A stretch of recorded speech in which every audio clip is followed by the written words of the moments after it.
Good day, Crime Talk aficionados. Can you believe that in Luigi Mangione's travel diaries, they revealed that he was assaulted by Ladyboys in Thailand? The Menendez brothers, the resentencing farce took place.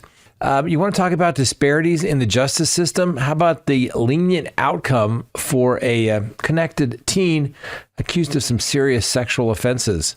We have some Parent of the Year contenders. Florida's choke-happy habitual offender slips the noose briefly on a bargain basement bond. A Texas dad's tough love. We've got this day in legal history, our legal quote of the day, and our dumb criminal is detained for culinary and cutlery threats to a neighbor and a canine companion. Let's talk about it. All right, lawyer.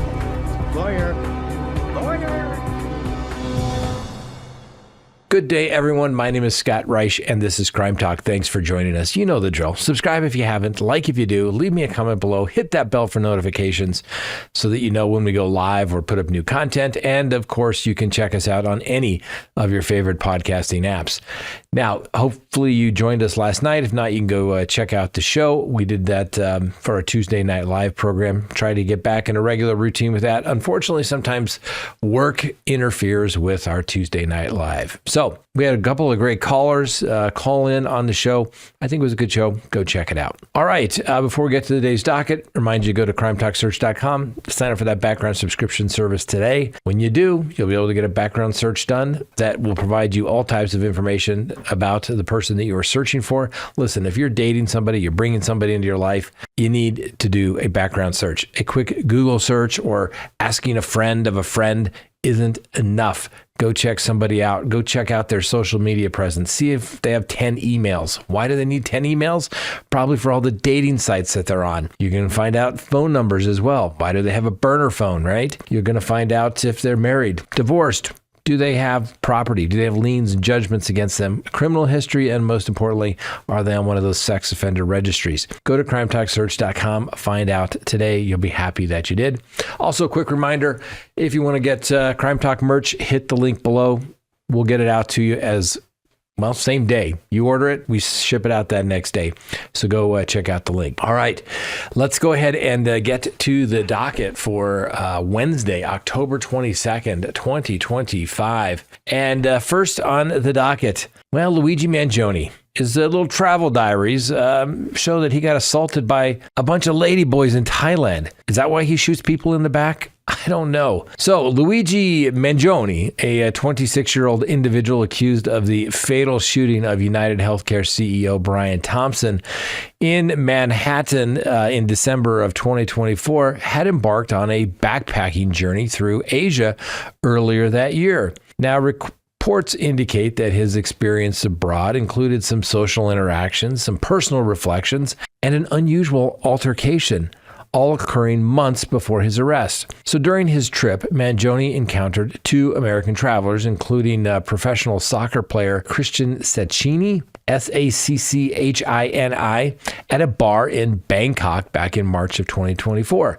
Conversations reportedly covered topics such as the soccer player's career in Thailand, advancements in artificial intelligence, and disparities in healthcare costs between, the United States and Thailand. I don't know, where do you want to get your medical treatment?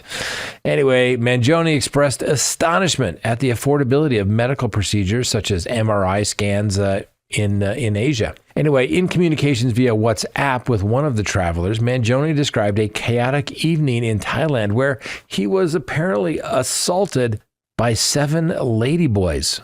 That's right, in a local establishment, apparently. He also mentioned losing his phone in a taxi and shared an image of his injured arm marked by scratches from the attacking ladyboys. Now, although initially planning to join the travelers on a trip to Vietnam, Mangione opted instead for a more solitary path in Japan. He relocated to Tenkawa, a tranquil village in the Nara Mountains where he sought respite through meditation, visits to the hot springs, as well as engaging in some writing. In voice messages to his acquaintances, he described the area's natural beauty and his intention to embrace a contemplative lifestyle, including elements of Buddhist practices. Now, while in Tenkawa, Mangione resided at a modest inn managed by a guy by the name of Junarto Mihara, who later commended him as an exceptionally neat and respectful guest. Mihara noted that Mangione avoided using electronic devices, preferring instead to spend time at the inn's bar engaged in journaling and reading. Additionally, during his travels, Mangione participated in a video call with British writer Gurwinder Bogle, Bhogal, following his subscription to Bogle's newsletter. In the discussion, Mangione conveyed a desire for connections with intellectually aligned individuals, feeling somewhat isolated among his surroundings. Mangione returned to the United States in July of 2024 and settled in San Francisco. Now, entries from the journal later acquired by investigators reveal a shift toward resolute planning against perceived injustices in the healthcare sector. An August notation expressed growing assurances in his intentions with specific references to the United Healthcare and a focus on insurance-related issues. He acknowledged that delays in his actions had allowed him to gather more information on the subject. And for those who don't know, Mangione faces both state and federal charges related to Thompson's murder, to which he's entered a plea of not guilty on all the cases. Federal authorities are pursuing the death penalty. His trial in Pennsylvania, where he was apprehended after a multi-day search, remains postponed pending an in-person court appearance, which federal officials have delayed until resolution of the proceedings in New York. He is scheduled for a court hearing in federal court in December of 2025. Now, clearly, Mangione, although he's given the presumption of innocence, his journals clearly can be taken as admissions against a party opponent. In that case, I guess one could say is he did not convert to Buddhism, which clearly goes against killing anything, let alone human beings. But who knows? Who knows what flipped him? Maybe it was the attack on the 7 Ladyboys. That could turn anybody angry, I think. Anyway, next on the docket, the Menendez brothers' resentencing farce. Yes, utterly predictable. So, a Los Angeles judge has graciously decided to resentence Eric and Lyle Menendez to 50 years to life for their 1989 parental homicides, conveniently cracking open the parole window with just wide enough for a glimmer of hope. Because apparently after decades of life without parole, it's time to reconsider their eligibility for freedom. This stunning ruling, let's call it a plot twist in an already over-dramatized saga, wrapped up on the first day on what was billed as a 2-day spectacle. The brothers, convicted of first-degree murder for turning their Beverly Hills family living room into a crime scene, now gets to dream of a parole hearing. Judge Michael Jessic, in his infinite wisdom, acknowledged the sheer horror of the act, but professed equal astonishment at glowing testimonials from prison staff. How marvelous, he implied, that these individuals have achieved such remarkable feats behind bars.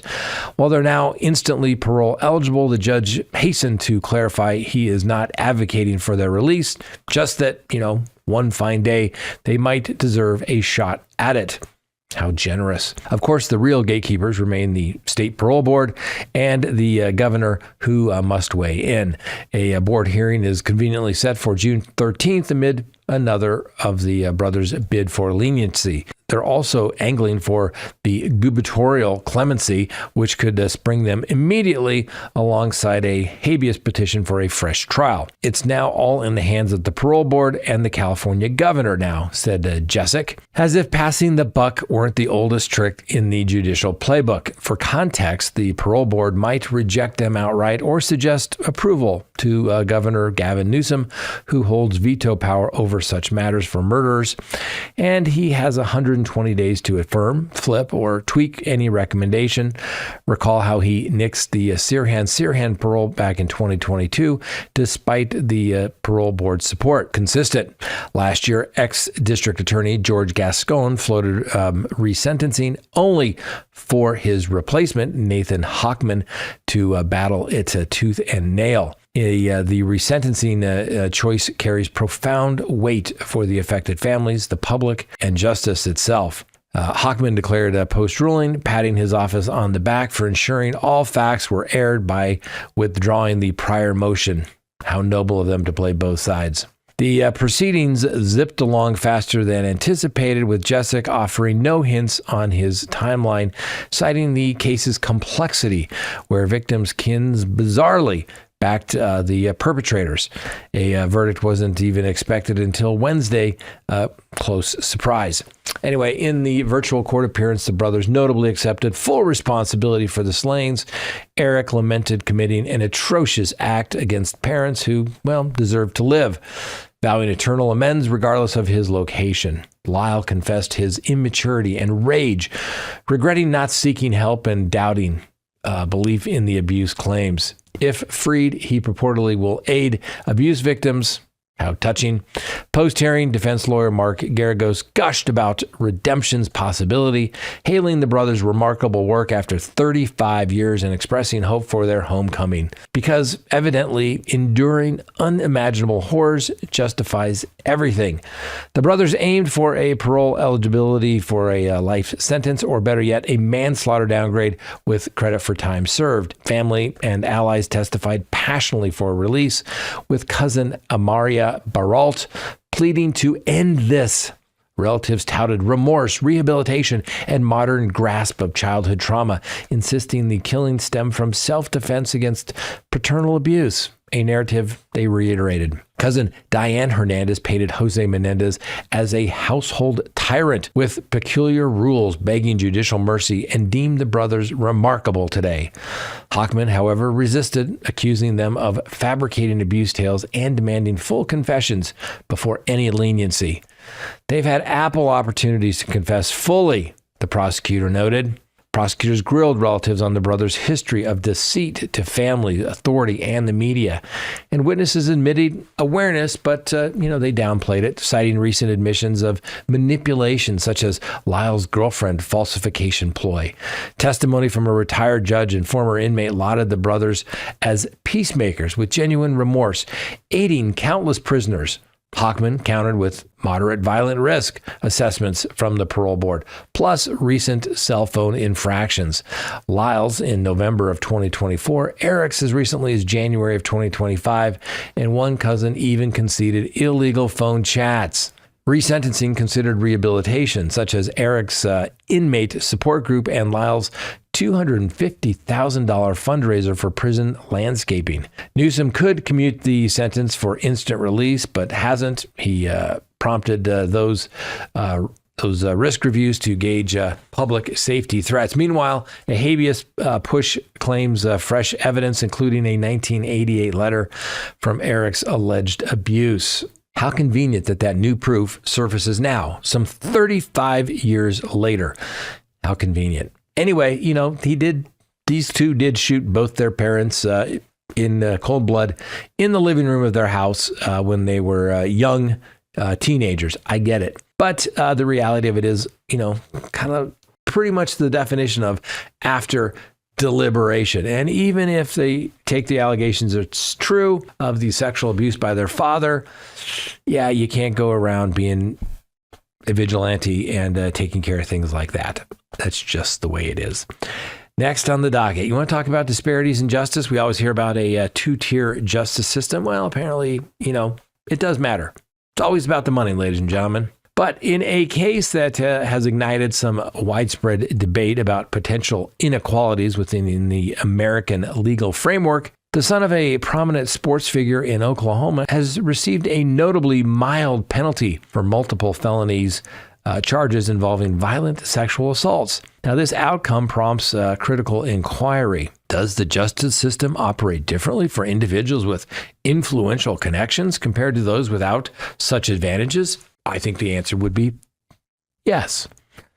Well, community members, particularly parents, have expressed some dismay following the decision that spared Jesse Mack Butler, an 18-year-old from Stillwater, Oklahoma, from incarceration despite facing charges that could have resulted in a decade-long prison sentence. Instead, Butler was assigned to a rehabilitation initiative and required to perform some community service. One victim's mother, speaking exclusively under the pseudonym by the name of Amber, to protect privacy amid the case's sensitivity, described the ruling as profoundly unjust. She compared it to minor disciplinary measures she faced as a youth for infractions like missing curfew, highlighting a perceived leniency that fails to address the gravity of the offense. Amber apparently emphasized that this decision not only diminishes the experience of the survivors, but also poses risk to others, as statistical patterns suggest such behavior may reoccur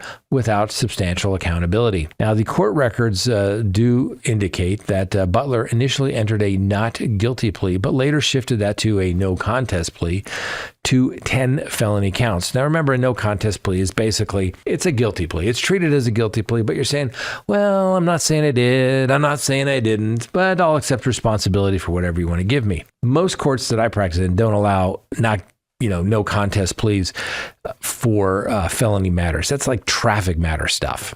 Anyway, so he enters these no contest pleas to 10 felony counts, encompassing rape by instrumentation, attempted rape, domestic assault, and battery by strangulation, sexual battery, and forcible oral sodomy. Although sentenced to concurrent terms totaling 10 years, his legal team successfully petitioned for youthful offender status, applicable since he was 17 during the time of the incidents, effectively eliminating any prison sentence. Now, the alleged act involved two 16-year-old girls who Butler dated, and according to the affidavit, one victim identified as LS reported repeated instances of rape or attempted rape with physical violence ensuing if she resisted. She described an episode where Butler strangled her to unconsciousness, necessitating surgical intervention on her neck and leaving a permanent scar. Threats of harm to her, her family, or herself were alleged used to silence her. The second victim, referred to as KS, recounted similar patterns of threats and violence, complying with unwanted acts to avert injury. Police documents detail an incident where Butler strangled her unconscious after a refusal, followed by another filmed strangulation discovered on his device. Despite these accounts, the prosecution, led by the Payne County District Attorney Laura Austin Thomas, consented to reclassifying Butler as a youthful offender in a plea agreement. This move, contested by the victims and their families, but endorsed by the court, imposed requirements such as weekly counseling, a curfew, daily reporting, a prohibition on social media, and 150 hours of community service. Now, this regimen, overseen by the Oklahoma Office of Juvenile Affairs, extends until Butler reaches the ripe age of 19, about 10 months from the sentencing date. Successful completion would preclude any imprisonment. Now, this resolution obviously has provoked some significant backlash there in Stillwater, amplifying discussions on social platforms about whether family prominence influenced the leniency. Amber conveyed her family's shock, asserting that incarceration was warranted given the trauma inflicted and the preparatory efforts for trial, which re-traumatized the victim without affording them a courtroom voice. She detailed how Butler initially presented herself as an ideal partner during their daughter's brief 3-month relationship from January through March of 2024, only for the abuse to escalate, culminating in the need for medical treatment. Now, this ordeal disrupted her daughter's high school life, including foregoing events like prom out of fear. Nevertheless, the young woman remains engaged in community and academic pursuits, aspiring for a career in pediatric nursing while undergoing counseling. Yvonne, the mother of the second victim, and speaking under partial anonymity, echoed these sentiments, labeling the punishment inadequate and disproportionate to the crime's severity. She noted assurances from the investigators that appropriate consequences would follow, yet the outcome eroded trust in the judicial system. Now, the families had implored the district attorney to reject the deal, arguing it jeopardizes public safety. And Yvonne addressed community suggestions of vigilante action, affirming that such paths contradict their values and would not aid healing. Pursuing civil litigation was also dismissed, aligned with their faith-based principles as they prioritized recovery over prolonged conflict. She described how Butler ingratiated himself with the 6-month relationship from March to September of 2024, appearing courteous and attentive in family settings while concealing abusive conduct. Their relationship ended amid fears of violence, with the victims enlisting friends for safety during the breakup. Butler's background adds layers to the questions of equality. He hails from a family entrenched in local athletics. His father, Mac Butler, holds recognition in the Oklahoma Football Coaches Association Hall of Fame for roles including Director of Operations for Oklahoma State University and Assistant Athletic Director for Stillwater Public Schools, encompassing Butler's alma mater. His mother, Jackie Butler, serves as the coordinator for the university sports properties. Butler himself was active in high school baseball, while profiles note his physical attributes and faith-centered priorities, though these have since been removed online. When approached for comment at the family residence, Butler declined to respond substantively. The school district has cited privacy regulations in refraining from any specifics. And in response, in inquiries to the district attorney's office, they stated that the youthful offender designation mandates completion of a rigorous rehabilitation plan, including specialized therapy for sexual offenses. Noncompliance could trigger adult reclassification and a 10-year prison sentence. This case underscores obviously some bigger concerns in a system intended to deliver impartial justice. Does influence stemming from family ties and community institutions afford certain defendants outcomes maybe unavailable to others? The victim's family contend that the disparity not only denies closure, but perpetrates vulnerabilities, inviting reflection on the systemic reforms to ensure equity and equality in the court system for all. Next on the docket, some Parent of the Year contenders. In a display of parental ingenuity that surely merits consideration for the most prestigious awards in child rearing, a couple from Texas offered law enforcement an explanation that defies some conventional wisdom. Now, according to police reports, Brian Wilkes and his accomplished spouse in the healthcare sector, Sarah Summers Wilkes, apparently believed it was perfectly reasonable to abandon their 6-month-old infant on a Florida shoreline, reasoning that the child typically dozes off during that period of time. The pair, hailing from the Lone Star State, conveyed this remarkable rationale to police upon their leisurely return to the scene around midday on October 10. They had reportedly departed more than an hour earlier, embarking on a scenic stroll along Miramar Beach, accompanied by their 3 elder offsprings, leaving the baby unattended in a tent. One might admire their confidence in the predictability of infant sleep schedules amidst the unpredictable elements of a public beach. Now, records from the Walton County Sheriff's Office detail how Mr. Wilkes asserted that the baby was slumbering peacefully when they ventured away, and the couple somehow misplaced their sense of timing during their little excursion. They set off at approximately 11:10 a.m. and did not return until roughly 12:06 p.m., a duration that evidently slipped their notice. Eyewitnesses observed the family ambling into the distance, with the parents later claiming their older children had darted ahead, prompting them to follow and extend the outing while the youngest remained behind, presumably enjoying a serene nap. Concerned onlookers, upon noticing the solitary infant beneath the tent with no guardians in sight, needless to say, alerted nearby hotel security personnel, who in turn summoned the police. Kind-hearted bystanders gently retrieved the child and provided care until, either authorities or the parents arrived.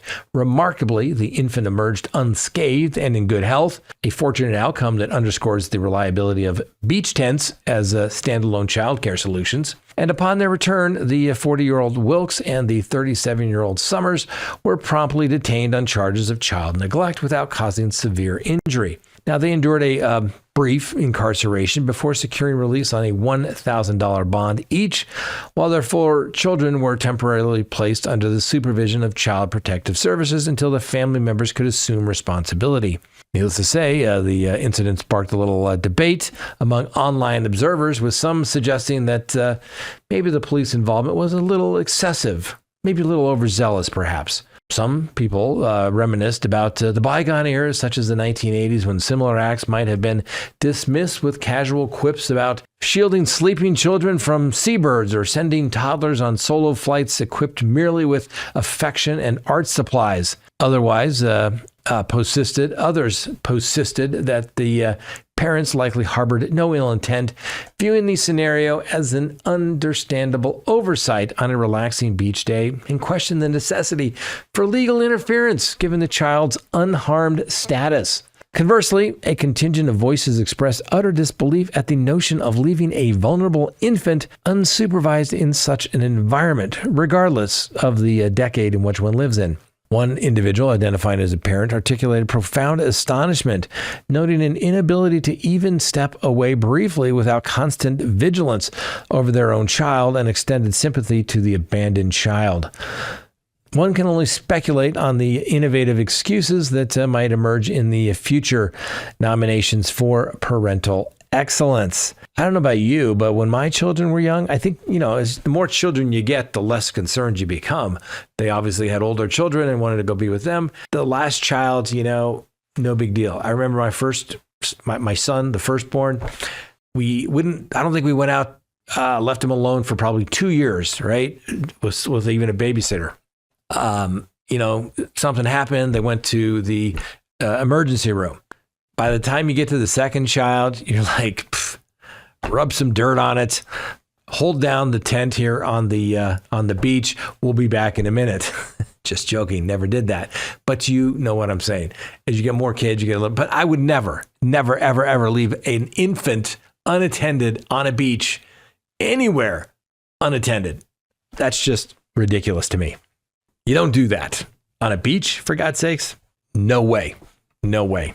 Next on the docket, Florida's choke-happy habitual offender slips the noose. Well, at least for a little bit. So in a plot that would make even the most jaded crime novelist chuckle, 23-year-old Jacoby Tillman, allegedly eager to sample the thrill of choking someone out, found himself back behind bars after a fleeting taste of freedom on a mere $9,500 bond. So all of this, despite a rap sheet longer than a Florida alligator's grin, including 4 felony convictions since 2021 and a spicy misdemeanor battery going back to 2023. Now, according to the Orange County Sheriff's Office, Tillman reportedly ambushed a woman on the Little Econ Greenway Trail on a July morning, rendering her unconscious with a stranglehold that left her with injuries to her eyes and nose. She awoke minus her shorts and undergarments, scrambling for help from fellow trail users who kindly loaned her some spare attire before dialing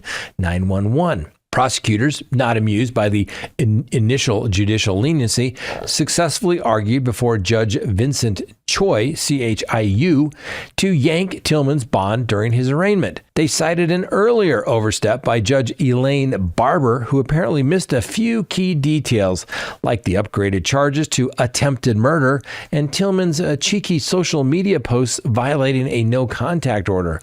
Now, if convicted, Mr. Tillman could face enhanced sentencing as a habitual violent felony offender, a label that fits him like a glove, or perhaps a noose.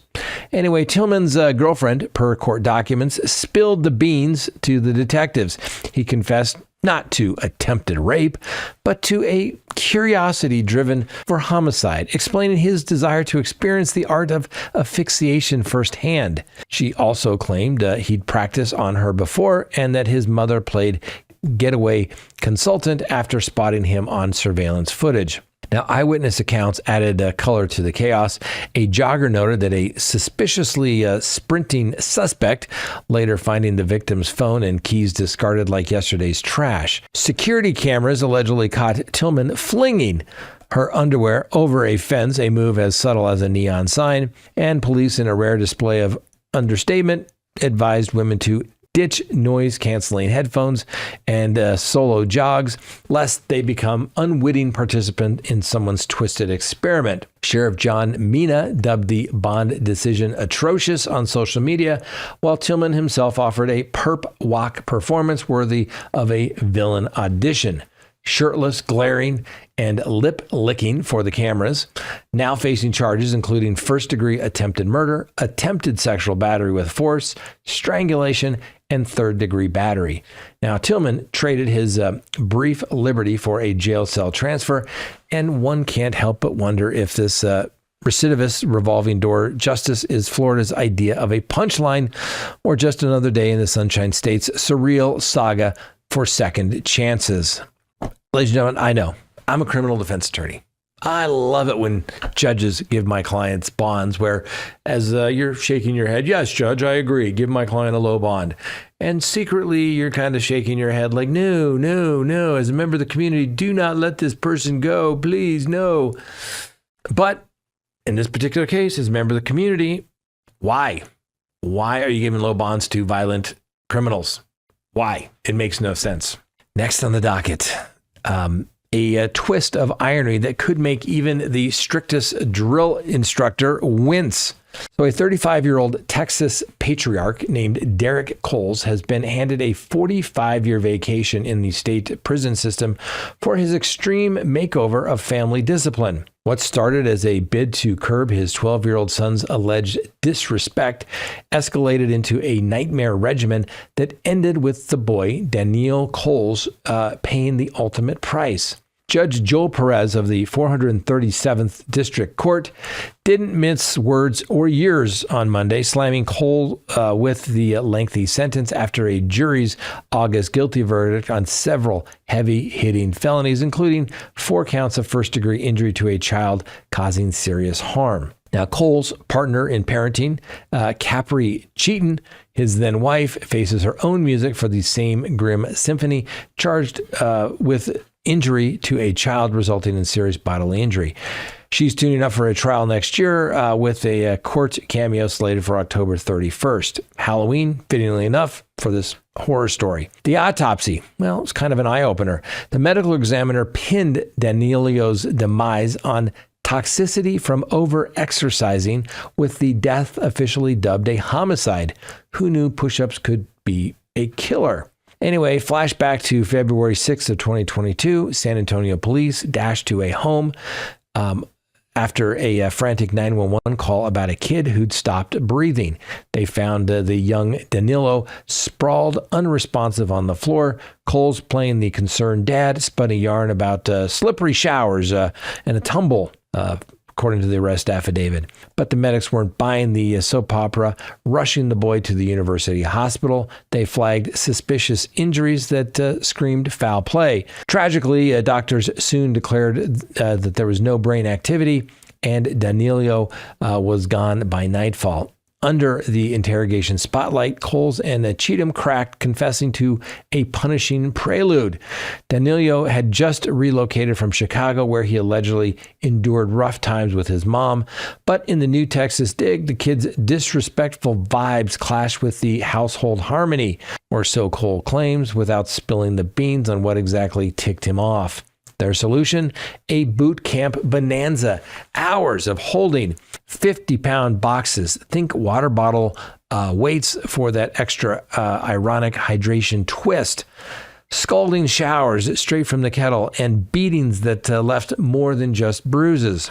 The Coles even admitted to splitting the boy's lip mere hours before the end. On D-Day, Cheatham recounted how Danilo greeted the morning with a curse. Big mistake. Cue the box holding marathon, downgrading to lighter loads when his arms gave out, then push-ups galore for 4 or 5 grueling hours. Post-shower slip, which conveniently sliced his eye, more push-ups, and when exhaustion hit, Coles allegedly unleashed a belt barrage on the curled-up kid. Hospital staff called BS on the shower story. The boy's body told a different tale.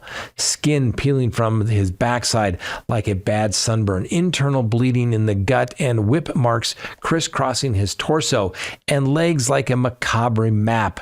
For good measure, they made Danilo scribble, "I will obey all people that live in this household," ad nauseum in a notebook, because nothing says lesson learned like enforced calligraphy amid torture. Cheatham's trial prep continues. Stay tuned for her courtroom encore. In the meantime, the case serves as a stark reminder that spare the rod isn't a license for lethal overdose. Next, on this day in legal history, on October 22nd, 1962, President John Kennedy announced a naval blockade of Cuba. And after 6 days of negotiations, the Soviet Union agreed to remove its missiles from Cuba, ending the Cuban Missile Crisis. How about a legal quote? Nobody has a more sacred obligation to obey the law than those who make the law. Sophocles, 406 BC. What I keep saying, ladies and gentlemen, the more things change, the more they remain the same. I've always said those in office need to be held to a higher standard. If you make the laws, you got to be able to follow them. And next on the docket, our dumb criminal of the day.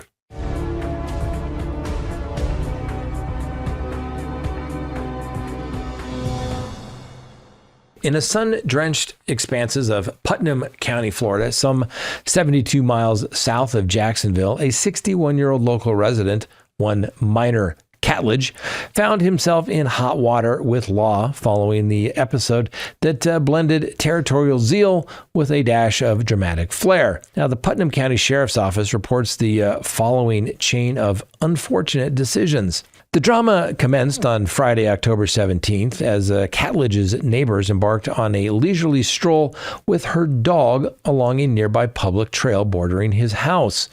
Catledge, apparently channeling his inner property baron, declared the path off limits and whimsically vowed to dine on her dog should she dare return. Well, law enforcement arrived to mediate, engaging in what seemed a productive dialogue with Catledge, momentarily restoring neighborhood harmony. Alas, tranquility proves fleeting. Scarcely an hour later, the neighbor summoned authorities anew, alleging Catledge encore performance, this time armed with a pair of pocket knives, now extending threats to her and her kin.